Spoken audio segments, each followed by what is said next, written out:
Welcome back to the Fanspeak Network. We are here to overreact to everything that we saw in NFL divisional round weekend, and of course, look forward to the NFL Conference Championship. Fanspeak, where the plan runs deep. The team grind hard, don't eat, don't sleep. From best ball dreams to DFS streaks, they help you print money every single week. No cap, no gimmicks, we breaking limits. NFL bets, yeah, we live this business. Meg and Steve, that OG vision. Draft room killers on a lifelong mission. More stress to the Sunday spread. Fanspeak's that voice that's inside your head. Best ball, DFS, NFL bets. They built it brick by brick, no regrets. Fanspeak team, printing money since day one. Fanspeak, forever.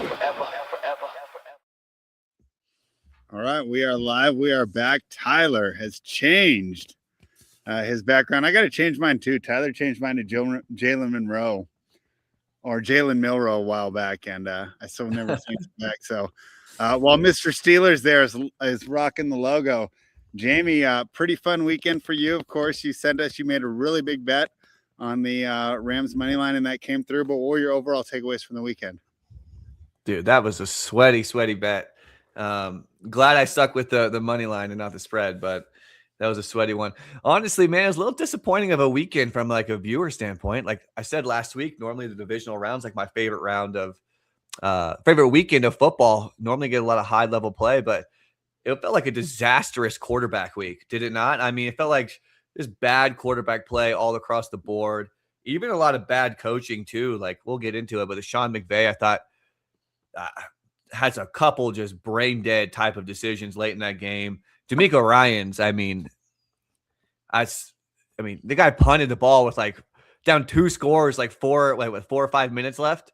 It's just like I couldn't get it. So it was, there's football on. It's always fun, but it was a little more disappointing than I was kind of hoping as far as like a quality of football standpoint. I will say your boy Bo Nix, I mean, might have been the best quarterback of the week, right? I don't know.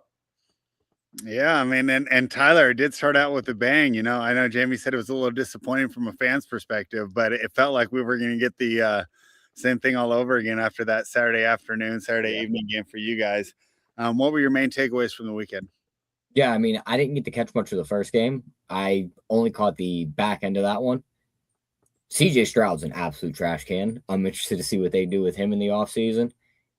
I blame DJ Moore for that interception at the end of the Chicago game. I think Caleb put the ball where it was pretty much where it was supposed to be. If DJ Moore runs the route like he wants to be there, they're probably moving on right now, to be honest with you, the way they were moving down the field. So it's a weird thing. He'll be in a different uniform next year, and I'm interested to see what Houston does. Outside of that, I mean, Buffalo is going to Buffalo. They can't win the big one. Interested to see what they do there with the rest of their coaching staff.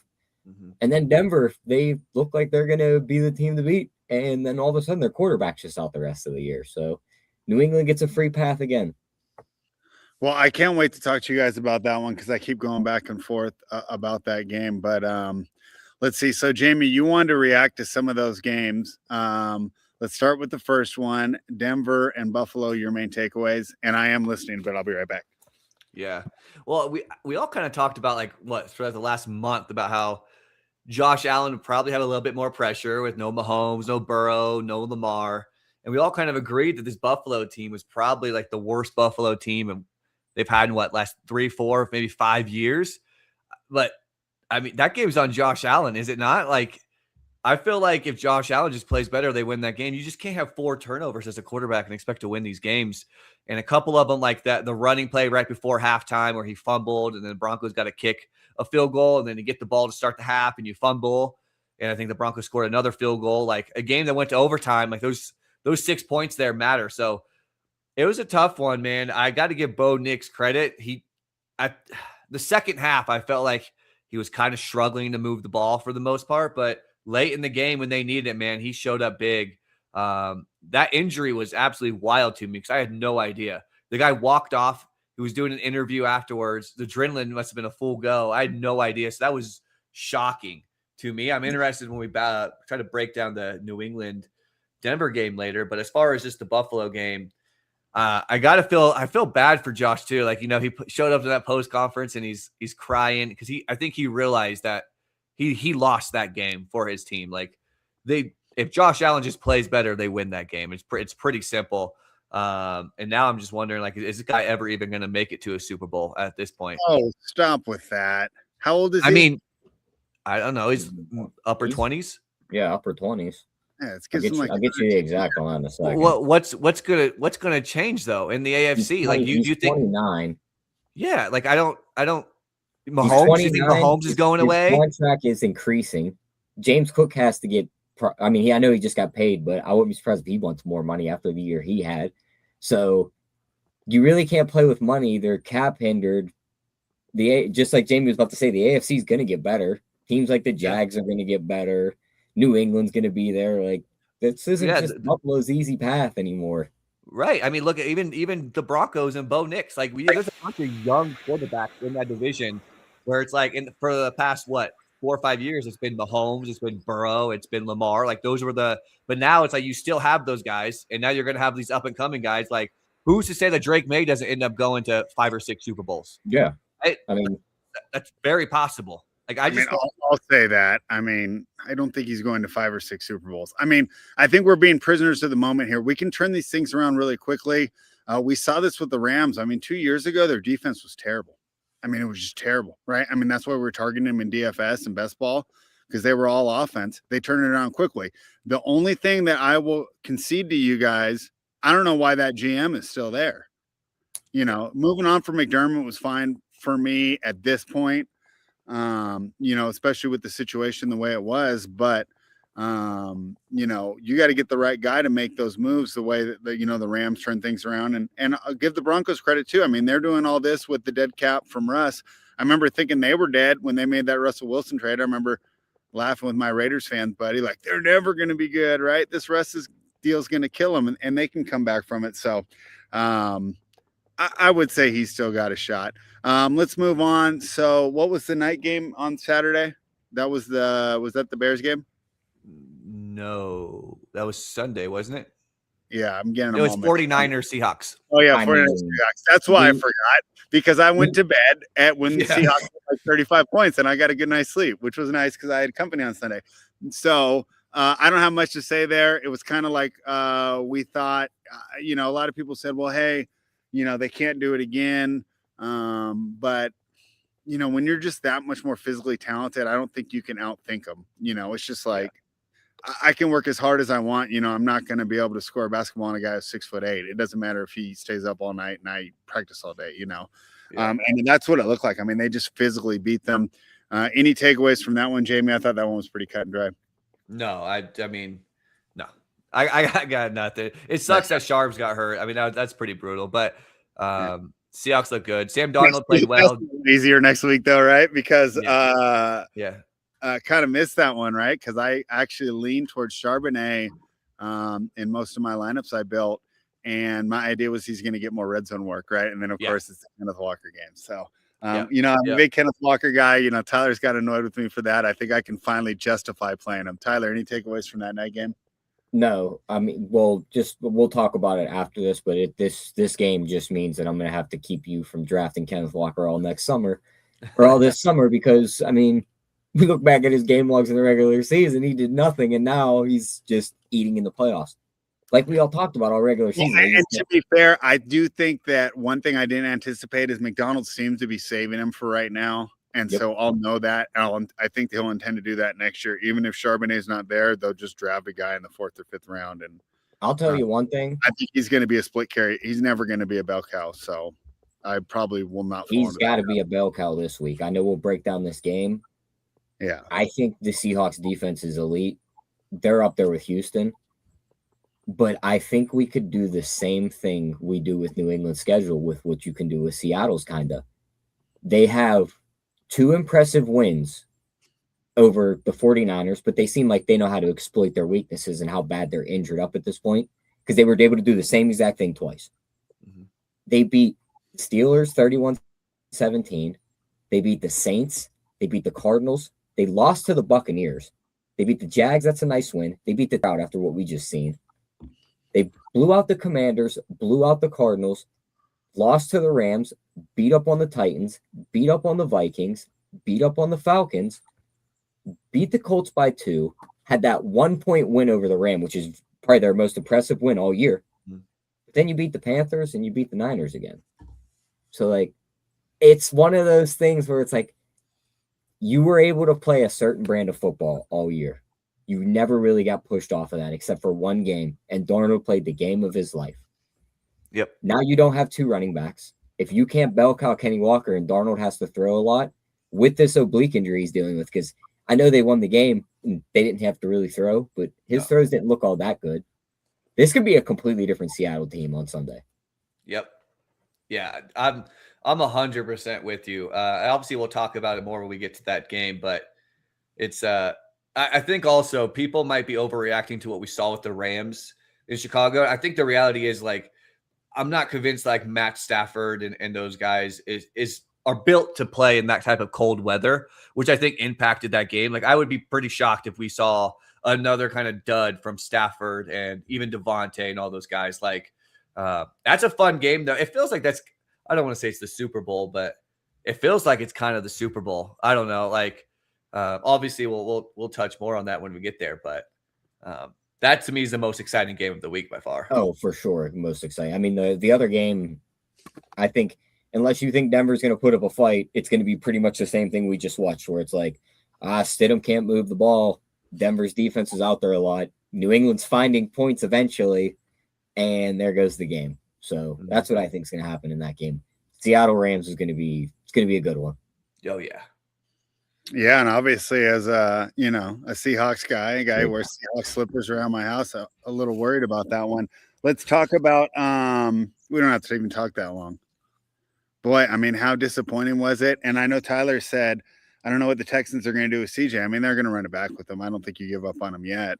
But boy, and here's the only reason why I'm not ready to give up on him, because I said this about Caleb last year. He's not processing the reads quick enough. So hopefully he gets in there. But, Jayme, I've heard a couple interviews with him. I'm a little worried. He might be a little too lackadaisical about all this. He's kind of got that NBA player coolness, right? Which you can kind of get away with when, your only job is to get buckets. But we know how intricate these new NFL modern defenses are. Little concerned about CJ. I think they obviously run it back. I think the big question is, do they give him the extension? My prediction right now is they do, and that they regret it. What do you think? Yeah, I mean, probably so. I think the issue too, the big difference between like Stroud and Caleb is I'm not convinced. Like, I think this Houston team is like probably one of the better overall teams in football. I just think that they're weakest at the 2 most important positions, which is quarterback and head coach. I just don't think DeMeco Ryans is a very good head coach. He's a defensive minded. He's a defensive minded guy too. So I just don't think we're going to see, like with Caleb, we can see guys grow because he has a guy like Ben Johnson to help him, right? Like DeMeco Ryans isn't that guy. I just think DeMeco Ryans consistently makes poor decisions. Like, he's way too conservative. He settles for field goals too much. And I'm sorry, I don't care what anybody says, but down multiple scores with 4.5 minutes left and 1 timeout, and you punt the ball on 4th down, you're telling yourself that you're going to need to stop them, score, stop them, score again, instead of just going for it on 4th down. You just gave the game away. Like, the probability, like, I'm not getting to be a math nerd, but the probability there is just so much lower than being able to convert. I know it was a 4th and 18, but still, it's like you're not going to stop them twice and then score twice in 4 minutes with 1 timeout. It's just, I think, consistently makes really poor decisions. I'm not at all convinced that DeMeco Ryans is going to be able to win for that team, specifically with CJ Stroud. I just don't see how CJ Stroud is going to get better. I can agree that you don't like the combination. I think DeMeco does a pretty good job for what he's supposed to do. I agree with some of those play calling things. Like, I can't argue with what you're saying, because that's going to be the problem with all these defensive coaches I defend, is I'm always going to have to kind of concede they're way too conservative, right? I mean, Yeah, well, that's the thing too. If you go, okay, Mike McDaniel, let's say Mike McDaniel goes and becomes the offensive coordinator for Houston.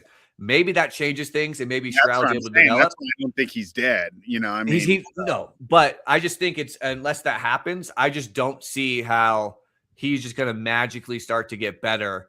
Like I don't know. I just think, like I said, this Houston team I think is insanely good. I just think they're two I just weakest think if spots. you Are the hire two a most guy important to spots. come in and he's the defensive coach and you have the #1 defense in the league, like the guy did his job, right? Now it's just like, okay, maybe you can't pick your OC, right? We need to strong arm you a little bit.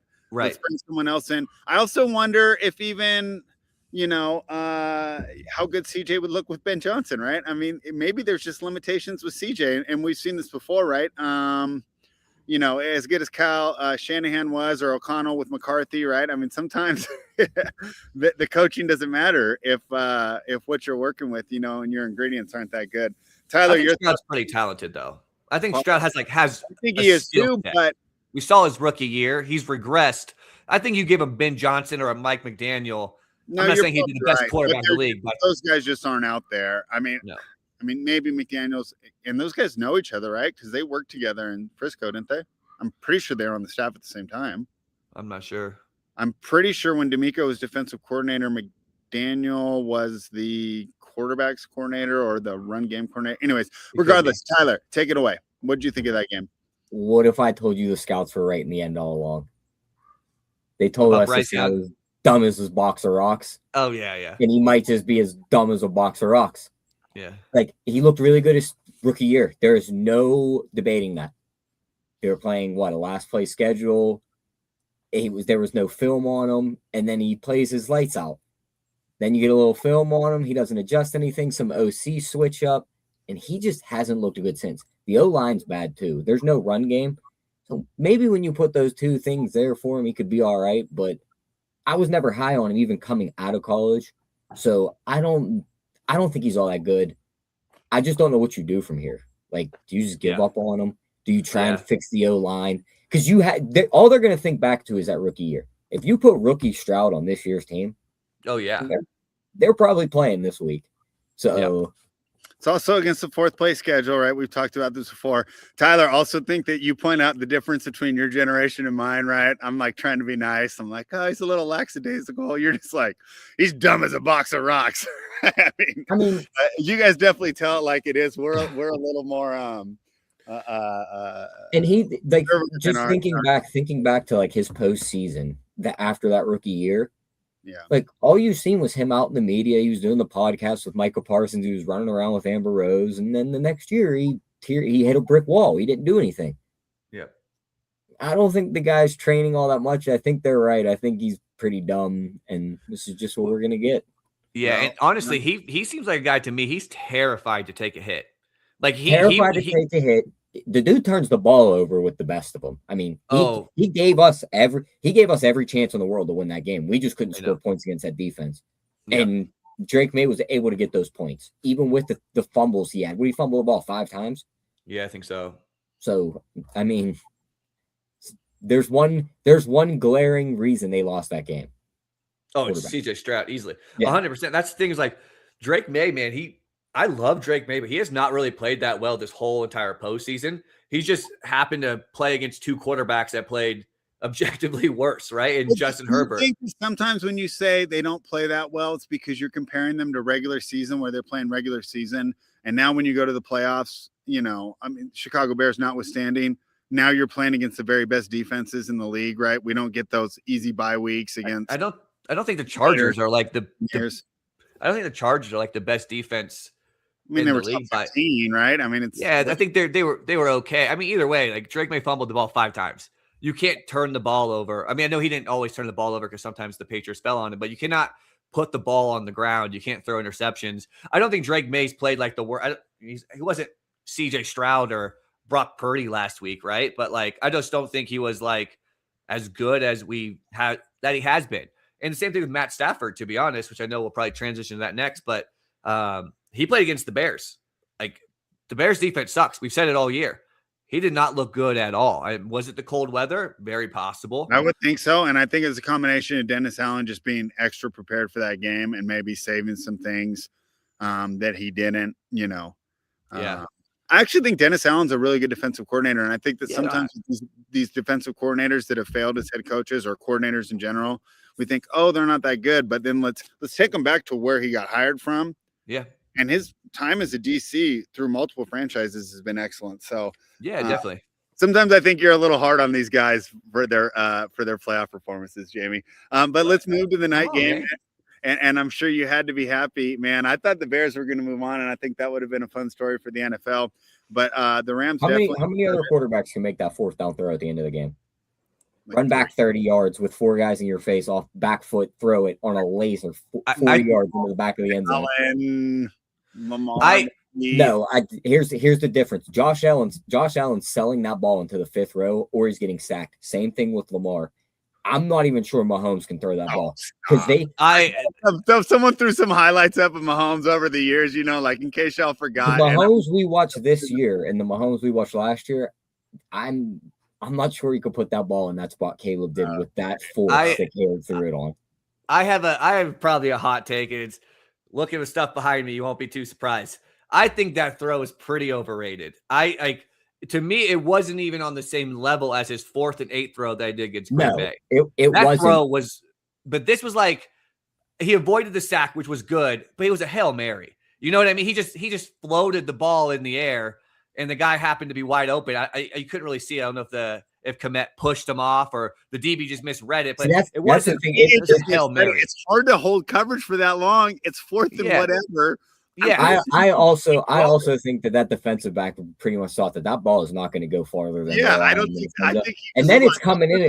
It's coming in at 100 miles an hour, so you don't have time to judge it.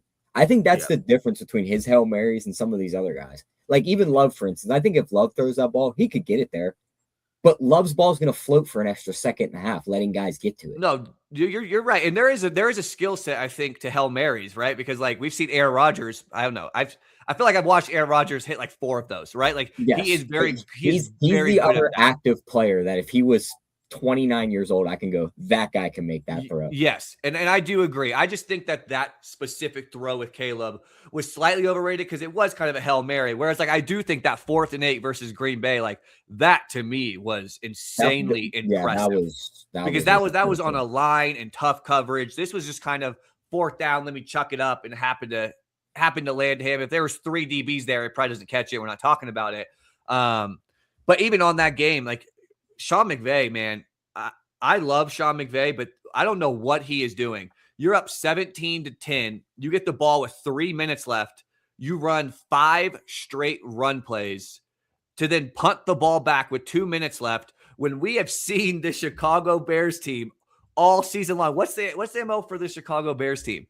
They suck for 3 quarters, and then Caleb, always in the 4th quarter, comes up massive. And you are going to give Caleb Williams and that Bears team 2 minutes to come and try to tie the game up. You have the MVP in Matt Stafford with Puka Nacua and Devontae Adams, and you don't even attempt a pass when you get that ball back with 3 minutes left. 5 straight runs. And then what happens after they score? They get the ball in overtime. What does he do the first 3 plays? Handoff, punt the ball. I'm like, dude, you have you have the MVP. You have Puka Nacua. You have Devontae Adams. How are you not trying to be more aggressive and putting him in your MVP's hand and just trying to run the ball? I thought Sean McVay got absolutely bailed out that game because if Chicago comes down, if that interception doesn't happen late between Caleb and DJ Moore, the miscommunication there, they're probably going to kick a field goal. Santos has been ice all year. He drains that field goal. They move on. The Rams are bounced. And then we were probably talking more about it. Like, I love Sean McVay. I think he's a top 5 coach easily in the NFL. But, like, I just could not understand. I don't know if it was the cold weather and he just wasn't trusting Stafford. Everybody. No, but it's process though. I'm not talking about right, but it's like I'm not talking about execution. I'm talking about process. No, you're absolutely. I mean, what I'm just saying is you're absolutely right, but I just love how you're like ready to downgrade these guys like off. Oh no, I'm not ready to downgrade. Like I said, I still think for example, I would say right now he's the most likely one to be holding the Super Bowl trophy, right? And then what are we going to say about him? Well, 100%. Remember, I have a plus 2,500 ticket on the Rams prior to the season. I love Sean McVay, which is also why I was probably so pissed off about this whole thing was I'm watching it. And I also had my biggest bet of the year on Rams money line. I'm just like, the other thing though, is isn't it a little like you doing in poker where it's like outcome based? Like what if Blake Corum rips off like a 23-yard run or whatever, right? And then we're just like, great call. Yeah. What a genius. Everyone was expecting him to pass, so could be a little result. I think Puka was also banged up that game, and Devontae, I think, is also banged up. I thought Devontae got a concussion or something, man. Yeah. On that one play, he got up, he was wobbly. Yeah, I don't know how he got up. I agree, and you're probably right. There's probably more to it, but like I just man, you just cannot give Caleb Williams and that Chicago team the ball back with 2 minutes. Like I know this. I've watched this happen the last 2 games with the Packers and Bears. You just cannot give Caleb Williams the ball back with 2 minutes left in a one-score game. Saying that right now after where we were at with him last year. Coaching matters, man. Yeah. You got to think that there was a sliver of thought on that sideline, even when they know what he's looked like in the fourth quarter all year. We've held him to 10 points. They haven't really been able to move the ball. Yeah, it's just freezing. Do it again. And then he goes out there. They showed McVay when that touchdown happened. He looked shell shocked. Oh, he couldn't believe that ball got to the end zone and got caught. Me neither. I thought it was when I saw him backpedal. I was like, yes, and then throw up. I'm like, bro, he's wide open.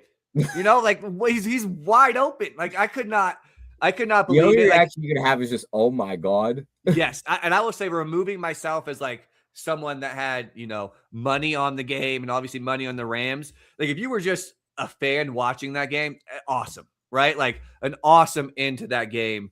But yeah, I do expect guys like Sean McVay to have a better process. I don't know how many times this year. And the thing about Caleb is, I'm so like, he's so tough to judge because he does have moments where he is just so bad throughout the game. But there is no doubt that being clutch is a skill set. Do you want to know my really bad analogy for Caleb? What? Is it a poor man's Jameis Winston? Because I heard someone say that, but I did laugh. No, you're going to love this even more with my old man NBA takes. Okay. Caleb is the 3-point revolution. Yeah, I mean, why do I need to worry about shooting 50% from 2 when I can make 33% from 3, right? Because I see people getting on him about his completion percentage, but it's just like he's swinging for the fences on every single throw.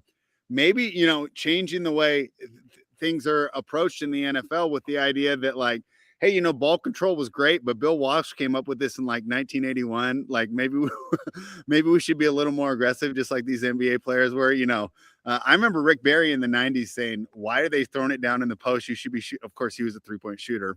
Look him up.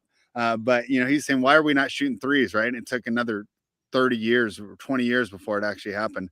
I wonder if maybe the way that they're doing this changes the game and we don't worry about completion percentage as much. And we're worried more about ADOT and, yards per attempt and things like that, because that's where Caleb would really excel statistically, right?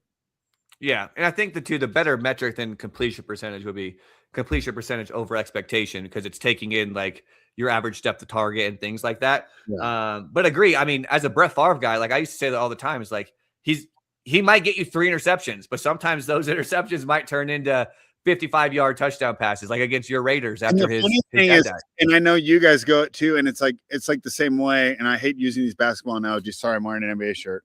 It's like when they got on Kobe Bryant about his efficiency, right? Because if you compare his efficiency to a modern player, and it's just like, okay, but that's not how the game was played then, with hand checking and everything. Like you weren't expected to just take highly efficient shots. Being able to create those shots is important, right? And I'm wondering if we're going to see that in the NFL, right? Because the reason we got away with that, Brett Favre, the defenses, the games were lower scoring, right? So we're willing to take it because a touchdown was so much more important that we're willing to give that up, And I wonder with these new modern defenses, and we've seen it with the 2 high shell and how we watched totals going up. And I remember how many years ago was it now? The Rams Chiefs game where everyone said it was like 55-52. This is the future of the NFL, right? And we haven't really seen anything like that again. And now the 2 high shells come, totals are going back down. I wonder if people are going to be a little more aggressive there and not worry about as much stuff. The final game of the weekend, Jayme, probably the most important one, is we saw future Raiders quarterback go ahead and win the national championship last night. Jayme, were you excited? Because I was. What did you think? Did you guys watch the national championship game? I did. I had Miami +8, so I'm glad. I'm glad I got that. But Yeah, it was a fun game towards the end. It was a lot of good back and forth. Mendoza still, gosh, dude, that guy is the cringiest guy. I know it does not matter. He's good at football. Hilarious. He's bro, it is. on me. It is kind of because, dude, it really does give me like literal 80s. You WWF. can't tell me he didn't practice that speech in the mirror for like 3 hours before the game. 100%. He's a funny dude. It is hilarious. Like I said, it really does give me like old school 1980s Hulk Hogan, Macho Man, Sergeant Slaughter, like those type of vibes of cutting a promo. It is hilarious, and he got the job done. Like that run at the end was pretty awesome. It was a good game. I'm happy for him, man. I'm happy for you, Spread. We'll see if he ends up panning out. But who knows who your coach is going to be at this point? Yeah, I mean, they're all going. Getting fired. I think that kind of sucks because now that becomes the top. Another job. great job. I love the Sergeant Slaughter reference.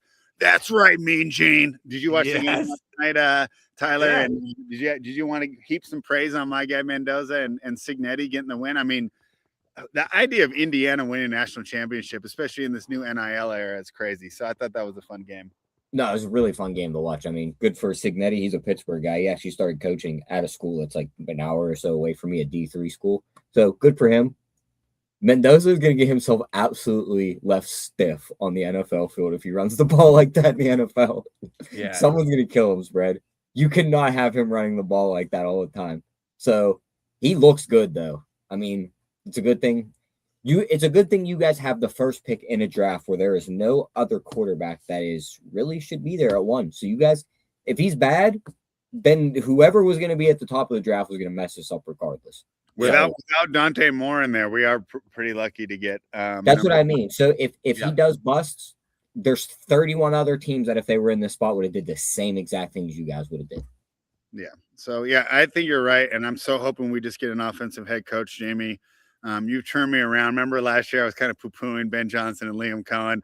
Now I'm all in. I want them to be under like 42 or 45 from the offensive side of the ball. I think that if you have an established team, it's fine, right? It might be a little different, you know, John Harbaugh going to the Giants, and I know they're not as established, but you got your quarterback there, and he can definitely bring in the right person. But we talked about this before, you know, you don't want to get your play caller there. Can you guys hear all those gunshots going off? Okay, good. No. I just want to make sure that wasn't. That's like closer than usual. Anyways, on that note, people running past soon. Yeah. On that note, let's move on to Sunday. Let me pull up. I'm using Bookmaker right now for these lines, and we have only 2 games, man. What are you guys going to do on Saturday now? It's pretty wild, huh? What do you mean? UFC's back Saturday. That's true. UFC 3 p.m. Saturday 3 night, p.m. my right? time. But it's not like all day. Look, 3 p.m. my time. Up until probably about 5 p.m. my time. Yeah, so 3 p.m. my time up until probably what 10, 11? About 1 o'clock for me. Yeah, a little later for you. I'm going to be out here doing the same stuff. I'm going to be burning all this stuff. I have so much. I don't know what the even right word would be. Organic material. To get rid of, and I've been obviously neglecting it all football season as I'm in here on the weekends watching these games. So the very first game we have on the schedule, it will be at 3 Eastern, noon Pacific, and the line now is out to New England Patriots -5 in Denver. I think it'll continue to run. So if you like Denver, you know, I would wait until right before kickoff, or, you know, you'd probably have to look up who takes a coin toss, but you might even be able to get a little better number live. However, here's my thoughts on this game, Jayme. My original thing was just lay it with the Patriots. You know, it's the guy's 4th start. He's coming in the championship game. This is going to be a really tough spot, right? Don't overthink it. But then, you know, that's what's fun about the NFL, right? We get a little more time to think through these things. And, you know, they don't have any tape on him. He hasn't necessarily been that bad in the past. He's had a couple nice starts in the times he was rushed into duty. And I think really the fact they don't have any tape on him might help. Do you think Denver's got a chance here to cover this spread or maybe even get the outright upset? Yeah, absolutely. I like Denver +5.5. I think. Really? Let's hear it. I think it's probably should be closer to 3.5 to 4. To be honest with you, I don't think Stidham is that big of a downgrade from Knicks. It's definitely a downgrade, but I don't think it's that big of a downgrade. And I also let me think jump into that real quick. I say the Yeah. major downgrade is just the rushing ability, right? the rushing ability. Yeah. But Yeah. it's not like Knicks was lighting the world on fire from the pocket. It was more like scrambling and making plays. And Yeah. okay. But I saw so I think it was I referenced him quite a bit on here. Clev TA, Clev Analytics. He posted something about the 4 starts for Stidham, 2-2 against the spread, 1-3 straight up. But basically, he looked at his EPA, success rate, all of that. His EPA would rank around 24th, around equivalent to the 24th ranked quarterback this year, which is around the Tyler Shuck, Jacoby Brissett. His success rate was like 19th, which was equivalent to about Lamar Jackson and also Jacoby Brissett.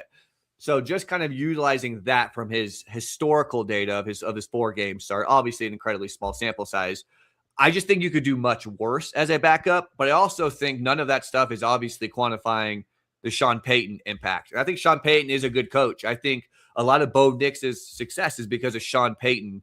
I also think Sean Payton is an absolute egomaniac that is probably like thriving. You know what I mean? Just like it is super excited to be like, okay, people are doubting us. I got this backup quarterback. Like, and I mean, yeah, right. Like, I mean, I was the first one, and I'm not the only one to make this joke, right? Like, enjoy the AFC Championship game coming up, right? Because he had been ruled out, you know. And yes, and I think he thrives on that. I really do. Do I think they win the game? I'm not sure. I'm not going to bet on them their money line, but I think the 5.5 is just a little too much. I think it's likely going to be a field goal game.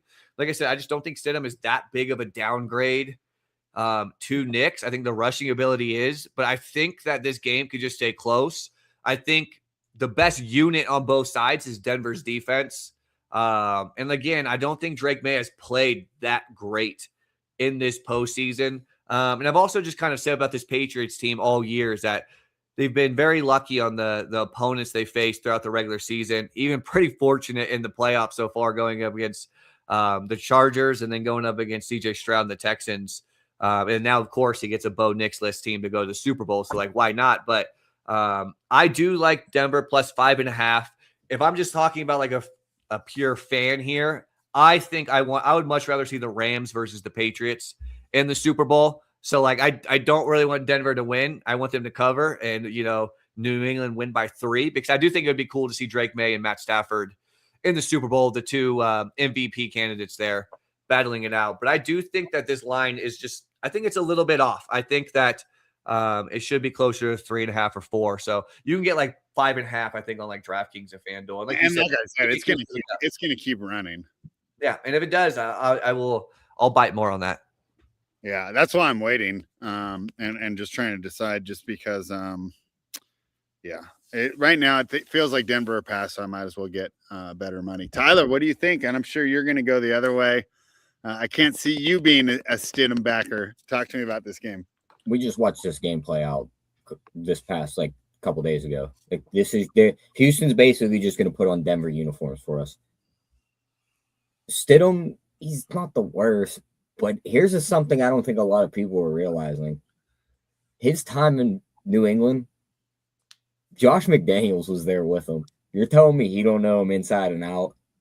Belichick didn't like him either. The first play, he threw a pick 6. You don't think that McDaniels is just telling Vrabel everything he already knew about this guy and it's getting the defense ready? They're not going to be. They haven't been able to run the ball against anyone. I don't care if Dobbins is coming back. So you're not going to be able to run the ball. You're going to have to throw the ball against his secondary. Christian Gonzalez he's pretty much just as good as Patrick Surtain on one side. So you're not throwing to that side. You're going to have to challenge the other side, and I just think they're going to be ready for that. Only surprised if he turns the ball over a couple of times, and their defense is just out there too much, and New England 5 points in the end. So give me New England. I think they cover in the end. I don't think Denver gets to 17. My one pushback on just like the Houston comparison is Sean Payton is light years better than DeMeco Ryans, specifically from an offensive standpoint. It's way different to go on the road. Yes. And CJ's home road splits were ridiculous. I think that game could have been way different if it was played in Houston. I also do want to just point out too that, like, as far as my numbers go, I don't have a single team in the NFL as far as home field advantage worth the 3 points anymore other than Denver. They're the only team in the NFL. They're the only team in the NFL that I give them. Green Bay. No, not if you look at Green Bay since about 2000. I have the data on this. I can send it to you sometime. If you look at Green Bay since about 2018, they have been bad at home, to be honest with you. I know we talked about Matt LaFleur in December, but if you look at all of the other games throughout the season, it's probably maybe 1.5 points. I still give Green Bay about like a 2.3, 2.3.5. Who'd you have second, just because I'm curious now? Seattle's? What'd you say? Sorry. Seattle, the number 2? Seattle, I think, was number 3. I'll have to go back in to check. I think Buffalo has actually been a really strong home team over the last like 6-7 years.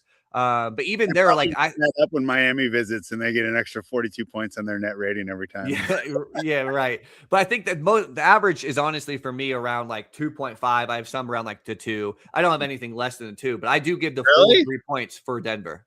Oh, you got to put Las Vegas and Los Angeles, at least the Chargers, both at like 1 or 0.5. Those two are the even the Rams too. They're all the lowest, but I still have a 2 as the lowest marker that I have, just based off of like historical data of looking at every team. Mm-hmm. But goes back again to the point of I just think that this Denver home field advantage is much better than people think. I think the altitude stuff matters too. The fans are crazy here. I live here. Trust me, I know.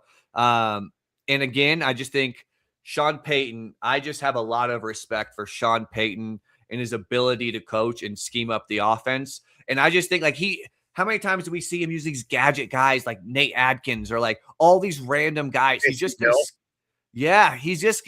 to scheme up some of these guys. And I just think he's going to find a way and keep the game close. And you know what? Maybe they only score 17, but I think there's a chance the Patriots can only score 20. It's not like these past 2 weeks we looked at this Patriots team. Like, what they beat the Chargers like 17-3.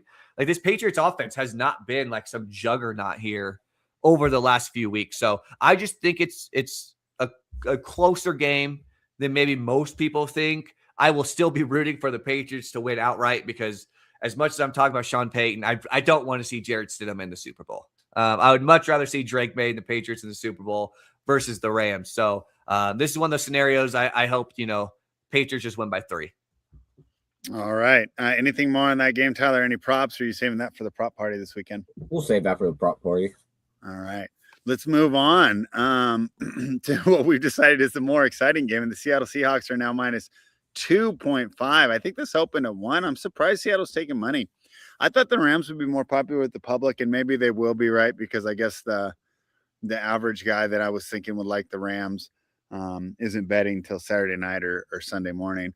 But I was really surprised to see that here. And, we've talked about the quarterback advantage. We talk about the experience advantage. I know Seattle has the better defense, but the Rams defense is still pretty damn good. And if you think about it, we've talked about this before, and I think it was when, we previewed these two teams when they played each other during the regular season, is that the Rams' biggest weakness is in their secondary, right? And if I'm Seattle, I want to run the ball. Like, a lot of the stuff that they've done is by, Darnold's got it done when he needs to be, but they've done a good job of limiting his exposure and his ability to make mistakes. So they all, don't match up that well. And we talked about it with the Niners, and it didn't turn out there. But I also think that was because of the injuries and the physicalness. But, it's tough to keep beating these teams over and over again. This is a division matchup. Seahawks won the most recent one. Jayme, right now I'm leaning towards the Seahawks, but I have a feeling you're on the Rams. Take it away. Yeah, I'm on the Rams. I'm not even sure if I'm going to actually bet this or not. I'm too much in on the Rams and that future. And anytime it gets to this point, like, probably just going to let that ride, to be honest with you, and hope they make it and get to sweat out that plus 2,500 Super Bowl ticket. But my lean would be the Rams. I think the Seahawks are good, but I think, like Tyler kind of said at the beginning, I wonder what's going to happen to Sam Darnold in this offense if they have to be pushed. I think in that scenario last week against the 49ers, when they're up by 20 plus and they're getting special teams touchdowns off the rip and Kenneth Walker scoring multiple times, like, I think that's a Sam Darnold perfect game in a nutshell. Like, that's where he wants to live. What happens if this team gets down by 14? How is Sam Darnold going to react? I'm not super convinced on Sam Darnold.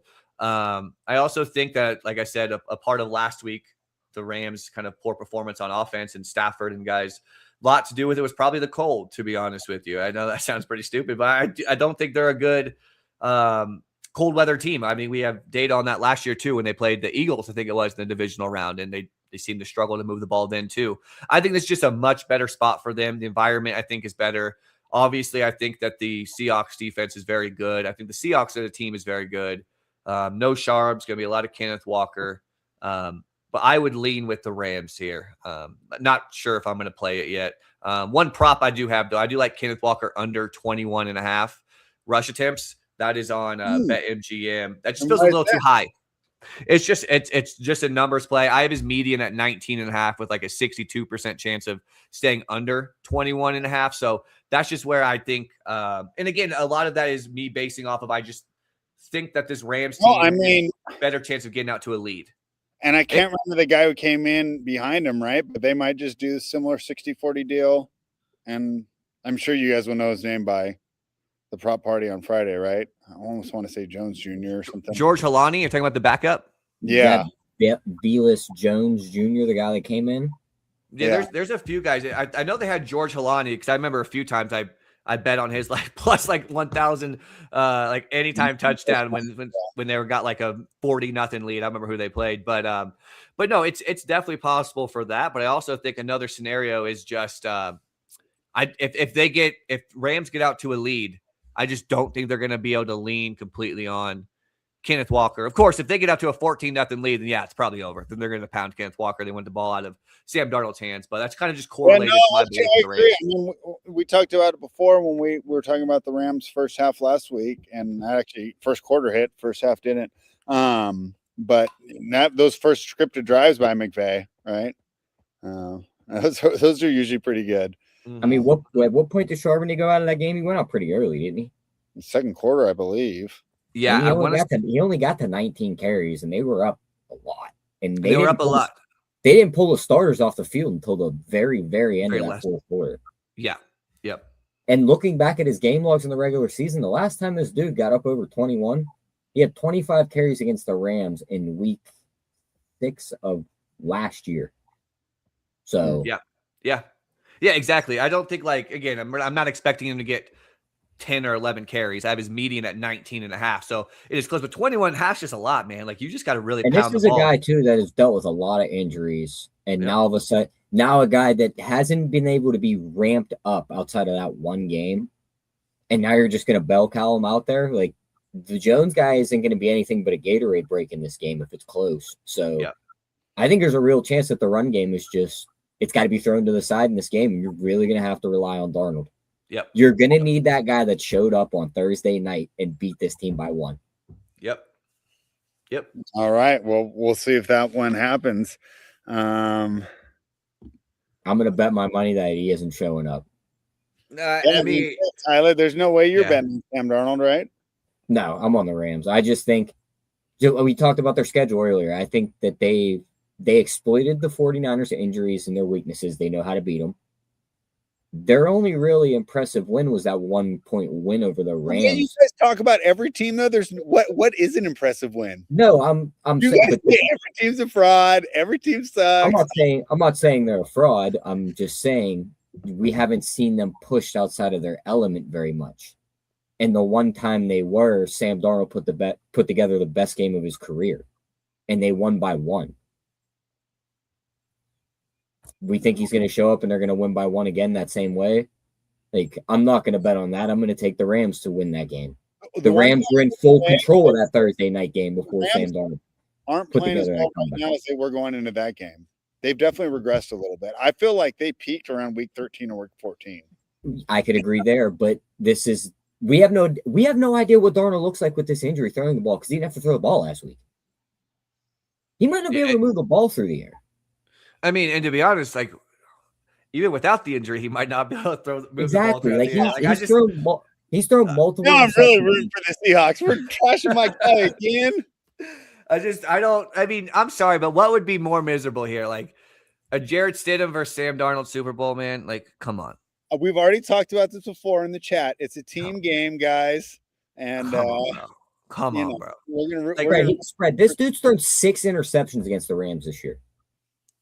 Yeah, that's true. I remember that first game was pretty bleak. Sam Darnold has been bad since like week 11 on, week 12 on. I think he has like 10 he's been impressive a little interceptions. bit too. Yeah. 10 interceptions to like 8 touchdowns or something like that. I'm trying to think off the top of my head, but like he's been really bad. And to be honest, he was the big reason why, like, as a Packers fan, I was like, oh, give me the Seahawks. But then I did watch the Seahawks game against the 49ers and I had to change it apart. I'm like, yeah, it's probably a good thing they didn't play. This one probably could have got pretty ugly with that Seahawks defense and rushing game. But Sam Darnold is like the reason why I'm like, all year, I just have not been a big believer in the Seahawks. I think the team is really good. I just don't trust them.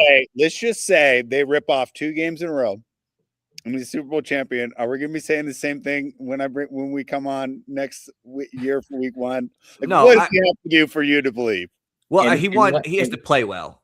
Yeah, if this dude just meanders his way through the next 2 games and the defense is just locking guys down, he's getting very little to no credit for that.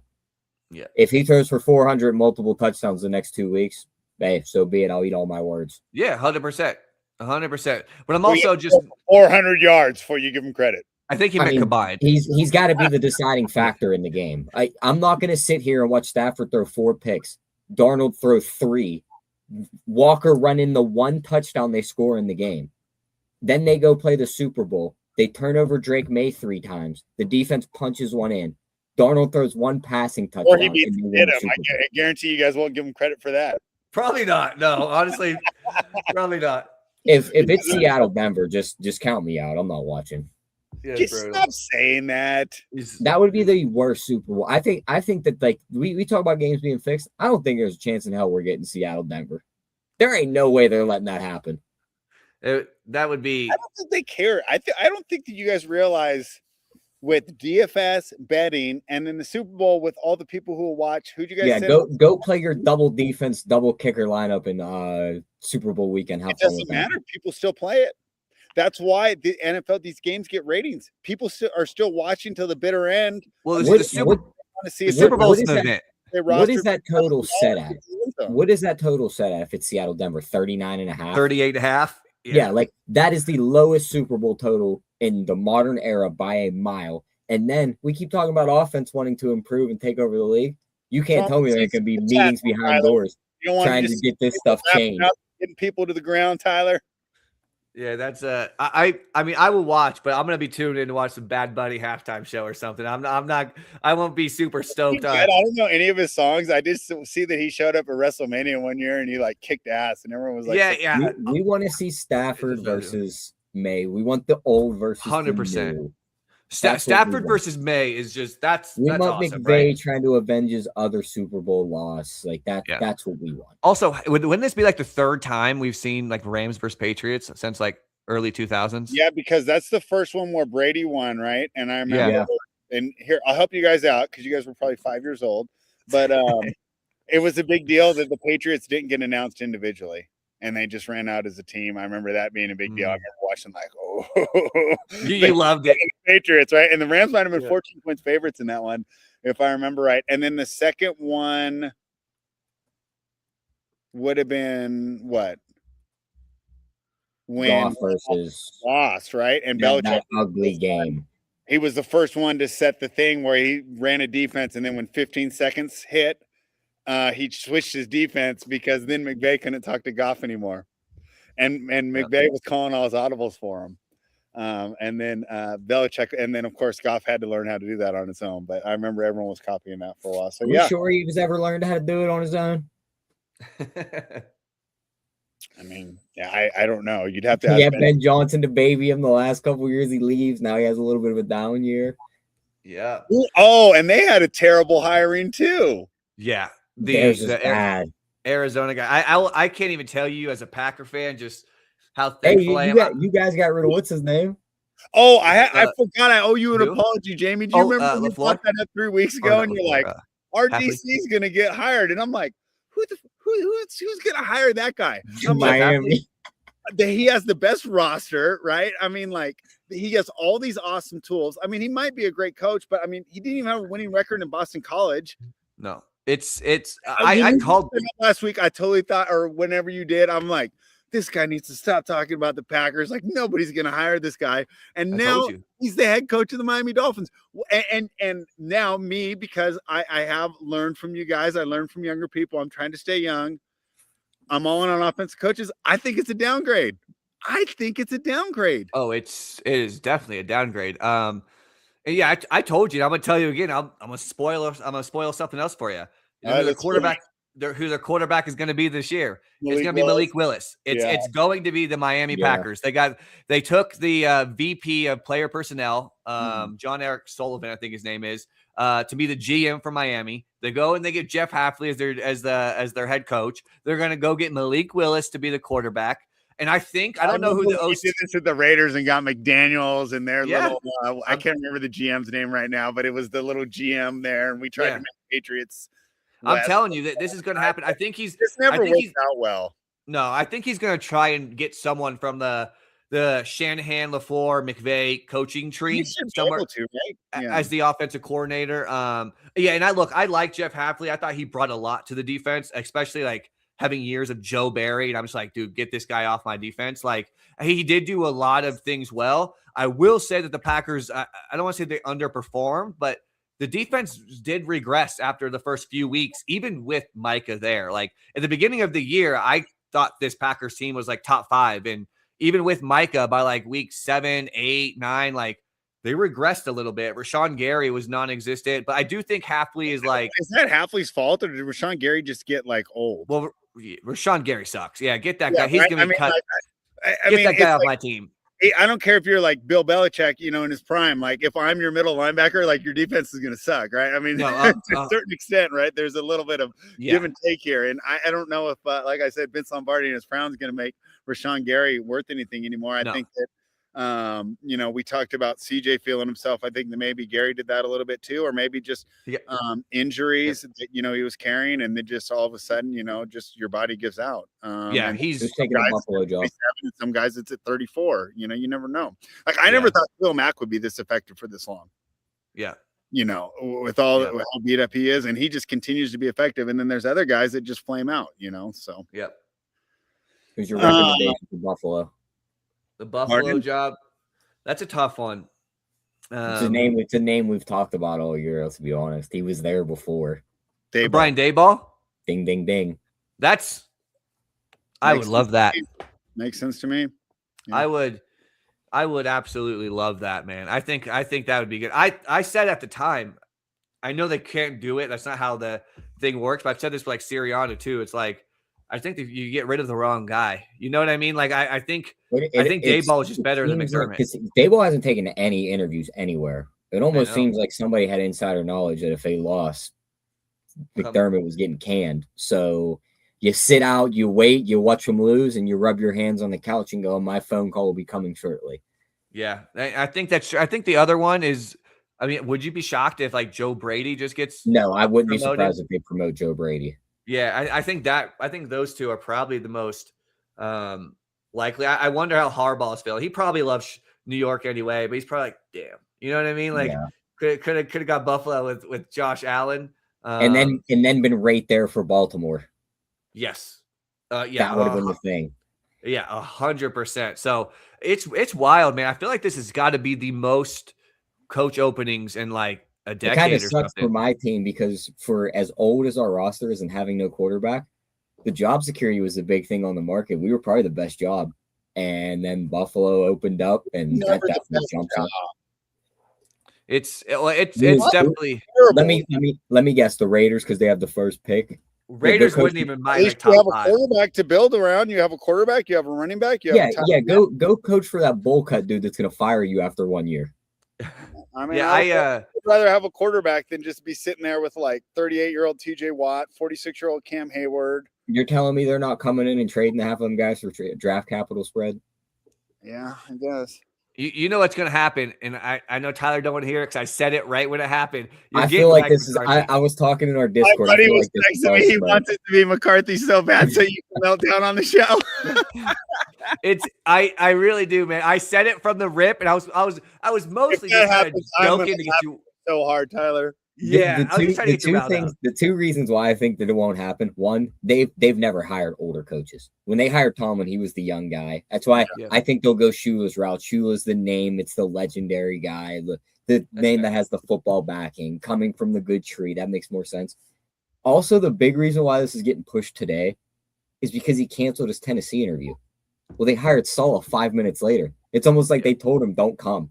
So I don't take as much from that.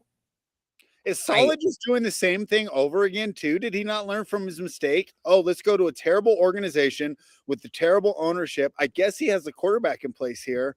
But wow, I mean, it's just like when you see this bad ownership, why would you sign up there? Especially when you're Saleh and you have all these options. I was shocked. He must. I don't think McCarthy's a real thing.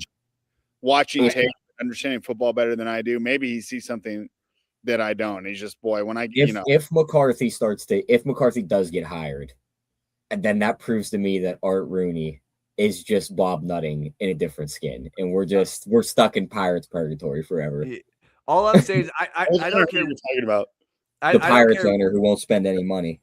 I quit watching baseball back when Jason Giambi went to the Yankees. Oh, geez. I don't care what day it is or when this happens. Weeks from now, if we don't have a show, if the Super Bowl is over, whatever's happening, if Mike McCarthy goes to Pittsburgh, we're immediately going on there. We're immediately getting on. I mean, he's from Pittsburgh. It's like, it's funny because I did, like I said, when I said it, it was mostly a joke. I still think Flores is very live to be. I would take Flores. That actually would make sense, though. Flores should have never been let out of our organization. Yeah. The problem is Flores is a more blunt, to the point Tomlin. He's going to tell you like it is. And sometimes you're not going to like it. A guy like Tomlin didn't want a guy like Flores in the building. Flores was in Miami. He told you he wanted to get rid of Tua because Tua sucked. Everyone hated him for it. What happened in the end? The dude was right. So, yeah. No, I agree. I still hope. I'm slightly just hoping for some reason Flores doesn't get a head coaching gig and goes to Green Bay to be the defensive coordinator. To be honest, like that would. If he doesn't get a job, do what? You won't just stay in Mini if he doesn't get a job? I don't know. I think, in my opinion, again, maybe biased, who knows, you could tell me. I think Green Bay would be the most sought after defensive coordinator job in the league. Like, you get Micah Parsons, arguably one of the best defensive players in the NFL. You have a good franchise. You have a team that is going to be competing for Super Bowls every year. And you just saw Jeff Hafley, struggle in Boston College, come to Green Bay for 2 years and get a head coaching gig. So it's like you could come to Green Bay, coach Micah Parsons for 2 years and, go be the head coach somewhere else. I think Green Bay's I still think the most likely outcome is Raheem Morris in Green Bay. I also think I would really like Christian Parker. He's he was in Broncos, the defensive backs coach for the Broncos for a couple years, and then he was in Philadelphia. And there's also the Jim Leonard he was the old Wisconsin Badgers defensive coordinator. He's a defensive backs coach for Denver now also. So I think those guys are potential too. But I would love Brian Flores, man. Obviously, that's Micah Parsons with Flores would just be would be nuts. I don't want that to happen. Next year will be tough for me on this show because you'll be I'm gonna be that way anyways. That's what the game allowed. All I'm saying is enjoy this now where I'm kind of this Packers team, they fizzled out. They kind of sucked towards the end of the year. But I promise you, when we hop on in late August or September, you already know who my future bet's going to be on. You already know I'm going to be talking about this Packers team again. So just enjoy it while you can, Spread, because I promise you it's not going to be as much fun next year with me. I guarantee you that. I'm going to be right back on the bandwagon. Yeah. Well, I hopefully my team will give me something to talk about. We'll still see. Help me out here, Jayme. If you were to bet, who would you bet ends up being the Raiders head coach? I mean, that's honestly, I don't even. I'm thinking the last guy left that doesn't get picked up by the teams out there. Yeah, I don't. Who'd you say, Spread? This Webb or Clay Kubiak or some super young guy. Clint Kubiak. I think Clint Kubiak would be your honestly one of your better bets. Clint would be awesome. He's in demand. I'm not even Clay, who's in the 9th right now. Clay, Mike LaFleur. I actually did not mind that at all. I would be happy with Mike LaFleur. I just want a young offensive mind. Yeah. I don't know. It's Raiders to me is a team that's very, very tough. Like, I feel like now, because a lot of people, Raiders fans that I know, they wanted Harbaugh, they wanted Stefanski. Who knows? Maybe you get big Mike McCarthy. No, we're not getting Mike McCarthy. Where did Stefanski end up? Atlanta? Yeah, I told you Atlanta was a better spot than the Raiders. That's fine. I don't want Stefanski anyways. Yeah, you did. You wanted Stefanski. Not anymore. Yeah, Stefanski would have been legit there, man. I'm excited. I also saw too, like right before we came on, Baker Mayfield was like calling out Stefanski for something. I didn't get to read too in depth of it, but and you said something about look forward to playing you twice a year, coach. Talking about Stefanski because they played he coached them in Cleveland, yeah. And some reporter or something was calling how all the quarterbacks. I didn't want Stefanski. You didn't see the one going viral of Myles Garrett rolling his eyes at him? You never seen that? He goes, I wouldn't lie to you. And they cut to Myles Garrett, and he's like, yeah. That's funny. All right. Yeah, Tyler, I don't know. with us because it's getting cold out here, and that fire is almost out. Yeah, I'm here. My food was looking very enticing, so I had to get into it. Oh, yeah, get your bite. I got my food cooking right now, too. All right, Tyler, final thoughts for the weekend, and then we'll let Jayme wrap us up today. Yeah, I mean, hopefully we get 2 good games, no stinkers, nobody gets hurt. We don't need any more injuries, especially the quarterbacks, and hopefully we just get good quarterback matchup for the Super Bowl. Stafford versus May. Yep. All right, Jayme. I'm looking forward to Sam Darnold just shoving it to both you guys. And just because of it, I'm going to root for a little Stidham action too. You made some good points on the +5.5, but I think I might have to do the money line just to watch you guys melt down last week. But that's it for me. You give the final thoughts, and I'll hit this little outro video. Short and sweet. Go Rams. Fanspeak, where the plan runs deep. The team grind hard, don't eat, don't sleep. From best ball dreams to DFS streaks, they help you print money every single week. Fanspeak. No cap, no gimmicks, we breaking limits. NFL bets, yeah, we live this business. Megan Steve, that OG vision. Draft room killers on a